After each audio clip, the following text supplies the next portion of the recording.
मानव का उत्सर्जन तंत्र।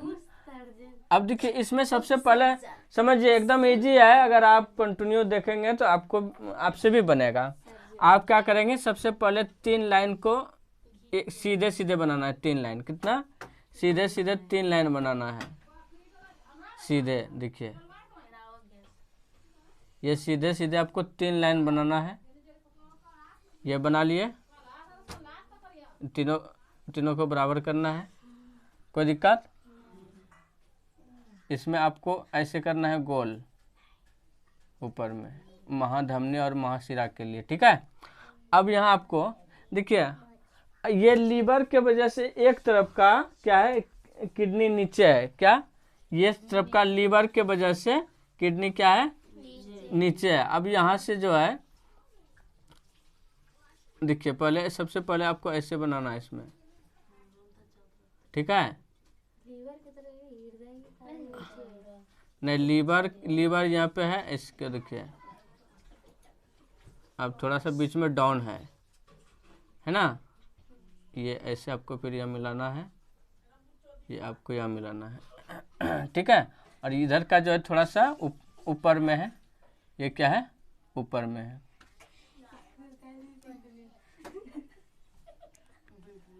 हंसना नहीं है किसी को भी।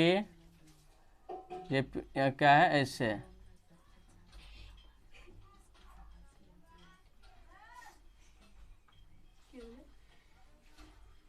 ठीक है।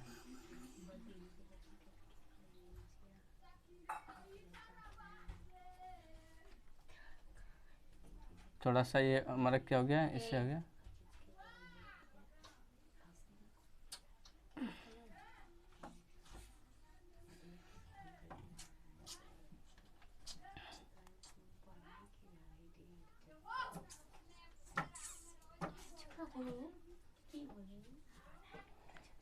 ठीक है।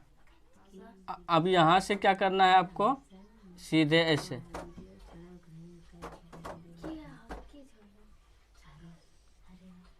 यह देखिए ऐसे है, फिर ये इसको ऐसे। अब यहाँ बीच में क्या करना है आपको, ये ऐसे ले जाना है, ठीक है। अब इसके बीच में मूत्राशय बनाना है, मूत्राशय। देखिए मूत्राशय के लिए आपको ऐसे बनाना है, साथ में भी बना सकते हैं आप मेरे, देखिए, ठीक है, ठीक है। अब यहाँ से क्या है, ये ऐसे मूत्रवाहिनी में लगा हुआ है, ये क्या है, मूत्रवाहिनी है। अब फिर इसको यहाँ से निकालिए, यहाँ से, अब फिर एक तो यहाँ से ऐसे इसमें आना है, ठीक है। और ये जो है फिर इसे ये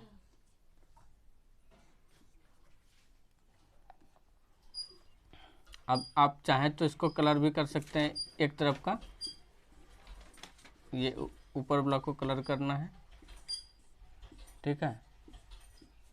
और इसमें अब देखिए एक तो कहाँ क्या है, महाशिरा, क्या है, महाशिरा।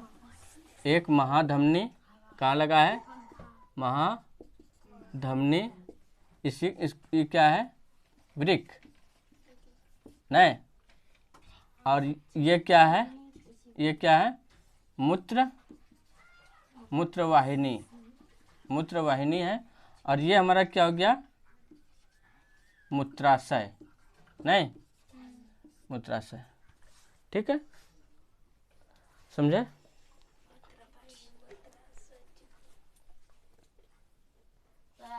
उत्सर्जन अंग को समझेंगे, और हमारा उत्सर्जन अंग कितने टाइप का है, हमें कितने उत्सर्जन अंग है।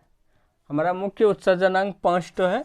उत्सर्जन का मतलब पहले समझिए कि हमारे शरीर से अपशिष्ट यानी खराब पदार्थ का शरीर से बाहर निकलना क्या कहलाता है, उत्सर्जन कहलाता है। मतलब हम लोग जितना भी अपशिष्ट पदार्थ है यानी बेकार पदार्थ जो शरीर में है उसको बाहर करने क्या कहलाता है, क्या कहलाता है, उत्सर्जन। अब देखिए और वे अंग जो वो जो उत्सर्जन करता है, जो उत्सर्जी करता है, उसको क्या कहेंगे? उत्सर्जी अंग कहते हैं। उसको क्या कहेंगे? उत्सर्जी अंग। अब मतलब अब कैसे समझेंगे कि उत्सर्जन कौन करता है, उत्सर्जी कौन है और उत्सर्ज क्या? अब जैसे हमारा जैसे कि मान ले पसीना निकला, त्वचा से क्या निकल रहा है? पसीना। तो ये जो पसीना हुआ क्या हुआ? उत्सर्जी तत्व पदार्थ हुआ ना, जो पसीना निकला। और जो निकाल रहा है उसको क्या कहेंगे? उत्सर्जी अंग। अब देखिए हमारा ये क्या है, ये उत्सर्जन का मुख्य अंग 5 तो है। कौन कौन है? एक पहला त्वचा है, दूसरा क्या है? फेफड़ा, तीसरा बड़ी आंत और यकृत, वृक्क। नहीं, कितने है हमारा मुख्य उत्सर्जी अंग? कितना कैटो है? 5 तो। कौन कौन? त्वचा, दूसरा फेफड़ा, तीसरा बड़ी आंत, तीसरा यकृत और चौथा क्या है? वृक्क। अब देखिए त्वचा क्या चीज का उत्सर्जन करता है? एक तो पसीना, आप सबको जैसे अभी देख लो बहुत पसीना है, तो ये त्वचा से निकल रहा है, ये हमारा पसीना को बाहर करता है। और अब देखना सीवम मतलब होता है, देखना नाक में एक चिपचिपा पदार्थ तेल जैसा होता है, उसको सीमम बोलते हैं। वो हमारा त्वचा रहता है, तुरंत नहीं, थोड़ा देर के बाद, मतलब जब मुंह हाथ धोओगे तो कुछ समय के बाद उसमें एक तेल टाइप का निकल जाता है, उसको सीबम बोलते हैं। तो वो भी कहाँ से निकला? त्वचा से निकला ना। तो वे त्वचा हो गया हमारा, क्या हुआ? कौन अंग है? उत्सर्जी अंग हो गया। और नमक भी आप देखिए, कभी कभी काला कपड़ा जब पहनोगे, पसीना से भीग जाने के बाद जब सूखेगा तो उसमें धब्बा टाइप का, सफेद धब्बा टाइप का बन जाता है, तो वो क्या है? नमक। अब समझ में आया? त्वचा क्या क्या उत्सर्जित करता है? उत्सर्जन पसीना। हाँ, ये हमारा त्वचा समझ गया। उसके बाद दूसरा क्या है? फेफड़ा क्या? कार्बन डाइऑक्साइड को बाहर करता है, बाहर करना, उत्सर्जन करना।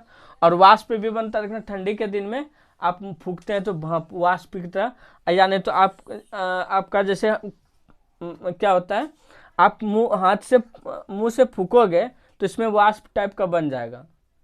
नहीं, वाष्प टाइप का इसमें बन जाता है। देखना कुछ समय पहले सीडी चलता था गांव में, सीडी जानते हो? उसका कैसेट जब फंस जाता था तो निकाल करके फूकता था, तो उसमें वाष्प बन जाता था, यानी तब वो उसको फिर से लगाता था, वो फिर फंसना बंद हो जाता था। अब बलगम समझते हो ना? बूढ़ा सब आदमी खो करके नहीं निकाल देता है, बलगम, खेखार बोलते हैं हम लोग, वो उसको बलगम, वो फेफड़ा ही निकालता है। नहीं, अब जैसे सर्दी पूरा हो जाता है तो नक साफ करना फेफड़ा जोड़ देता है ना, वो उसको निकालने का काम कौन किया? फेफड़ा किया। हंसने वाली बात नहीं। अब बड़ी आंत से जानते ही हो, हम पाचन में पढ़ा दिए हैं। बड़ी आंत से क्या निकलता है? अन्न पचा भोजन बाहर निकल जाता है, सुबह सुबह निकलता है। आप समझ गए होंगे हम क्या बोलना चाह रहे हैं। ठीक, कोई दिक्कत नहीं है। अब उसके बाद है हमारा यकृत क्या करता है? अमोनिया को यूरिया में परिवर्तित कर देता है। ये इससे निकलने वाला जो है क्या निकलता है? एंजाइम, उसको क्या अमोनिया को किस में बना देता है? यूरिया में बना देता है। और वृक्क हमारा मुख्य उत्सर्जी अंग है। वृक्क मतलब किडनी जो है हमारा क्या है? मुख्य उत्सर्जी अंग है। यूरिया को पेशाब का उत्सर्जन करता है। ये यूरिया क्या देखेंगे? किडनी हमारा मुख्य उत्सर्जी अंग क्या है? किडनी। अब किडनी क्या क्या काम करता है? ये क्या है? उत्सर्जी अंग है। ये रक्त को छानता है, शुद्ध नहीं करता। याद रखिएगा, हम फेफड़ा पढ़ा दिए हैं, जब हृदय जब पढ़ाए थे वहाँ पे क्या हुआ? फेफड़ा क्या करता था? खून को शुद्ध करता है। शुद्धिकरण का काम कौन करता है? फेफड़ा। हमारा रक्त का शुद्धिकरण का काम फेफड़ा करता है, लेकिन छानने का काम कौन करता है? किडनी ही करता है। पहला हो गया रक्त को छानता है। और पेशाब का, इसमें जो पेशाब का भी निर्माण जो होता है ना, ये कौन करता है? किडनी करता है। हमारा शरीर में जो पेशाब का निर्माण करता है कौन करता है? किडनी करता है। और एसिड जो है उसको बेस बना देगा। वो जो एसिड होगा उसको बेस बनाएगा और जहर को निष्क्रिय कर देता है। जैसे कोई व्यक्ति जहर खा लेता है तो सबसे पहले तो लीवर डैमेज करेगा ही, लेकिन जो कुछ बचा हुआ रहेगा किडनी के पास जाएगा तो वो निष्क्रिय कर देगा। मतलब कहने का मतलब कि वो निष्क्रिय, वो काम आगे नहीं होगा, वो कंट्रोल कर देगा, निष्क्रिय कर देगा उसको। हाँ, वो जहर आगे कोई काम नहीं करेगा, निष्क्रिय कर देगा, वो कोई क्रिया नहीं करेगा। कौन करता है? किडनी। मतलब जहर खाने से किडनी खराब नहीं होता है, कौन सी खराब होता है? लीवर। लेकिन किडनी का काम क्या है, उसको निष्क्रिय कर देना। उसका काम, जो काम हानि करेगा वो जहर, वो किडनी क्या कर देता है, निष्क्रिय कर देता है उसका। हाँ कोई जहर खा लेता है, अब यदि मर गया, हाँ नहीं तो ज्यादा जहर खा लिया, मरने वाला है, उसका किडनी खोल लेगा तो सही रहेगा। अधिक से कम को निष्क्रिय करेगा। आप बहुत ज़्यादा मात्रा में खा लेगा तो सबसे पहले तो लीवर डैमेज करेगा, लीवर डैमेज करने के बाद फिर वो किडनी को भी करेगा, लेकिन जब कम है तो उसको निष्क्रिय कर देगा। जो कोई जहर खाता है सबसे पहले किडनी को ही असर पड़ता है। हाँ नहीं, लीवर पे जहर खाने के बाद लीवर पे मतलब लीवर को डैमेज करता है, लेकिन जहर किडनी को कुछ नहीं करता। जहर को निष्क्रिय कर देता है किडनी का काम है निष्क्रिय करना। अब समझिए, अब क्या है, अब हाँ एसिड को बेस बनाता है, जहर को निष्क्रिय करता है। अब इसका किडनी की संख्या कितनी है, दो का काम सेम है। जैसे हमारा 2 हाथ है ना, दोनों का हाथ क्या है, सेम है ना। ऐसा नहीं कि ये हाथ ज़्यादा ये हाथ कम करता है, ऐसा नहीं है।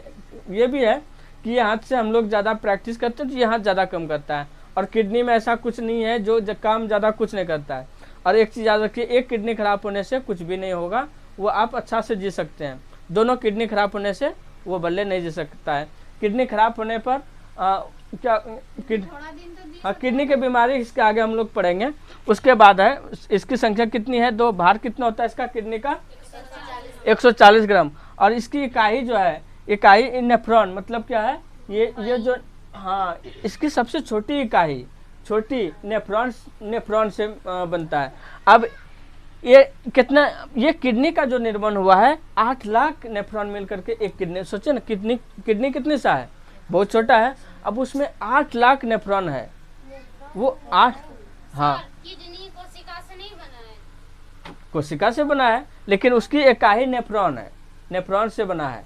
किडनी का जो हाँ ये हाँ 8 लाख, सोच सकते हैं कि छोटा सा किडनी में वो 8 लाख नेफ्रॉन है। इतना समझ में आया।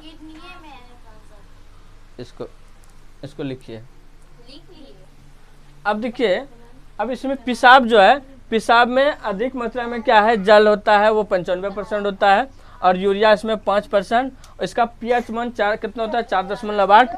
अब 4.8 है तो क्या ये क्षारीय होगा या अम्लीय होगा, अम्लीय होगा। 4.8 होने के कारण इसका क्या है, स्वभाव क्या होगा, अम्लीय होगा। और ये गंध जो है, वो गंध किसके कारण से होता है, अमोनिया के कारण से होता है। किसके कारण, अमोनिया के कारण। उसके बाद देखिए इसका बीमारी क्या है, किडनी का बीमारी।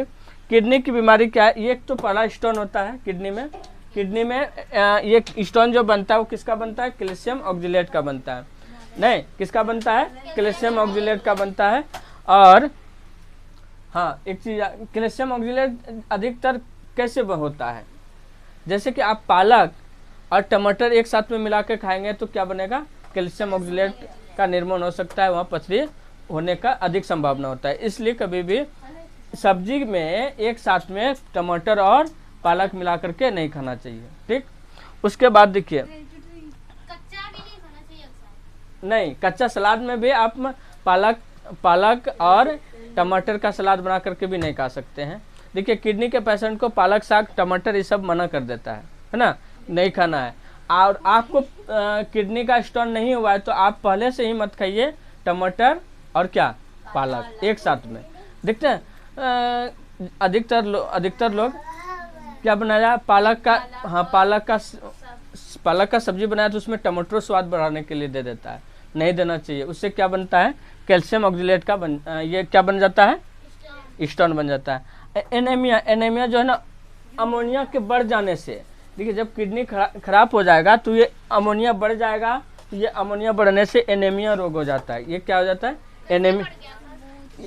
क्या, अगर किडनी आपका कोई तरह का डैमेज हुआ है, काम नहीं कर रहा है, तो वो अमोनिया बढ़ जाता है, उसमें शरीर में क्या होता है, अमोनिया बढ़ जाता है, तो ये एनीमिया नामक एक बीमारी हो जाता है। अब गठिया, बहुत लोग सोचता है कि गठिया, गांठ में जो दर्द होता है वो गठिया किडनी का कारण से होता है। किडनी अगर कोई तरह का मतलब डैमेज है, काम नहीं कर रहा है, तो उसमें गठिया, जोड़ में दर्द होना, बूढ़े पुराना लाठी लेके चलने लगता है, नहीं तो ये गांठ सब में दर्द होगा, तो ये यूरिक एसिड बढ़ जाता है।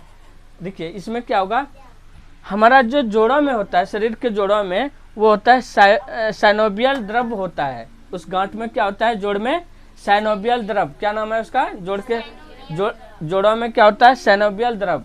और ये जब ये साइनोवियल द्रव घटने लगता है तो उस जगह पे यूरिक एसिड बढ़ जाएगा। यूरिक एसिड जब बढ़ जाता है तो हमारा क्या होगा, गांठ में दर्द होने लगता है।